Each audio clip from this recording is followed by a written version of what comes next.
This is Whisper. She's just 12 weeks old, and we've done some shaping with mats and a dog bed, but this is the first time she's seen these three things in configuration together, and in particular, the first time she's seen the table. So all I'm going to do here is just click her for going from object to object.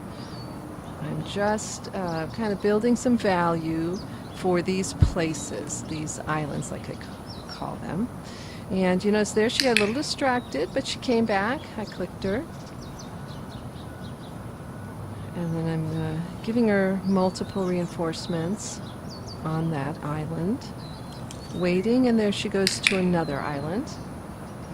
And if you notice, what I'm doing is I have the treats in my hand, and I'm releasing them once she gets into a down. I'm clicking for getting on the object, and then not releasing the treat until she lies down. I'm not cueing a down or asking for down. She doesn't know the word down yet.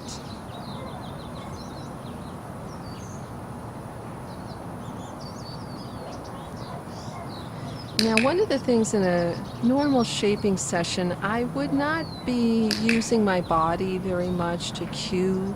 I'd want the dog to offer behavior. Here, though, because the game that we're playing really is going from object to object, I am actually turning in the direction of the next obstacle. Now, there you might notice that Whisper cut behind me, and that's not something I want her to do. Even in a casual setting like this, but because we're shaping, I'm going to ignore it. I'm not going to focus on that at this moment, but I'll try not to let it happen too much. And there I thought I'd wait a little, see if she would give me a down right away. She didn't.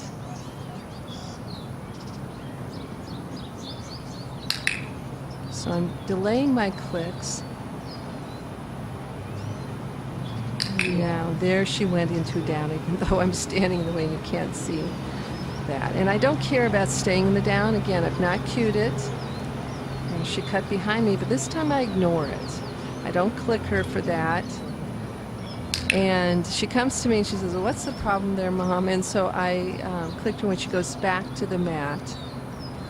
Sort of a reset. And here again she cuts behind me and I ignore it. I feel like we're far enough along with the offering behavior that I can afford to do that. If the dog were being more reluctant or not getting the game, I probably would have clicked her anyway, but I sensed that she was ready for that. Now here's talking about preparation. I didn't have my toy. I wanted to break off the session. I didn't have my toy there.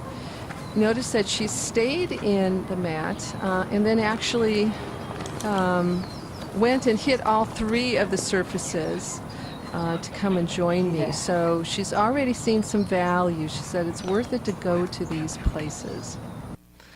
Now the next step would be simply to add more islands. I can add other objects that for her to get on and see if she can go from object to object. And here we've added another kind of a dog bed, a soft-sided crate, and interestingly this PVC frame. And I'll talk about that in a second. But now I'm going to start with some play, which I actually had in the other, but I didn't videotape it. So I want to get her engaged. It's also important for her to be able to take all those treats from the shaping session and then immediately go into play with the toy. So now she's still learning, oh, we're playing, but then what? What am I supposed to do now? She's thinking about it. And there she goes, and she goes on the table.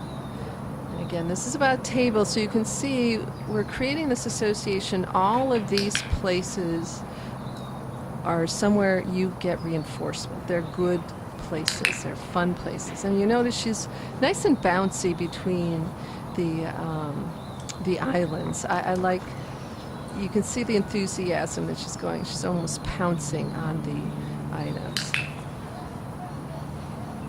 And so there she ran into the crate, back to the table. I ignored it because my body's actually turned to the next object. So I'm kind of starting to incorporate a little bit of handling into that, even though that's not really the focus of this. Now, this is an interesting thing. In retrospect, I think I would have used something else because it's kind of like this little test. What's different about this picture? All of the other islands have a surface that's different from the ground. And in this one, the surface is grass. It's really just a boundary. So we'll see on the next pass that Whisper doesn't see them as all the same kind of thing.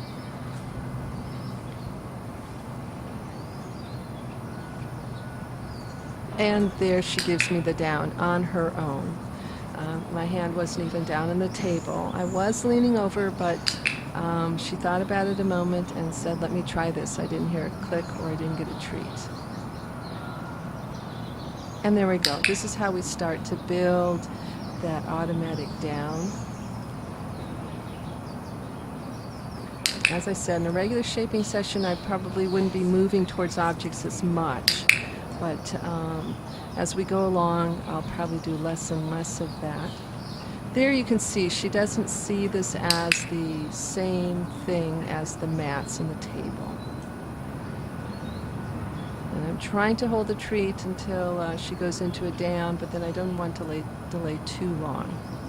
And the effects of that are she goes from that frame, which she didn't quite understand what she was supposed to do there, to the mat, and then hops right over to something else. She's not wrong, but you can see that that sort of created some question in her mind about that. So probably the frame, the PVC frame, is not one of the same. This is one of those games where it doesn't fit the picture. And now we're going to end the session, and I'm going to tug and play with her. Ideally, too, I would probably want to run and be out in a bigger space, have more movement for myself to make the game more fun, but because the camera's on a tripod, I thought I need to stay in the frame here.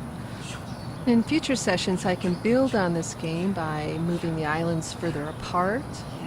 I can start to build duration for the position on the table by not clicking until she goes into the down, or waiting a few moments after she goes into the down.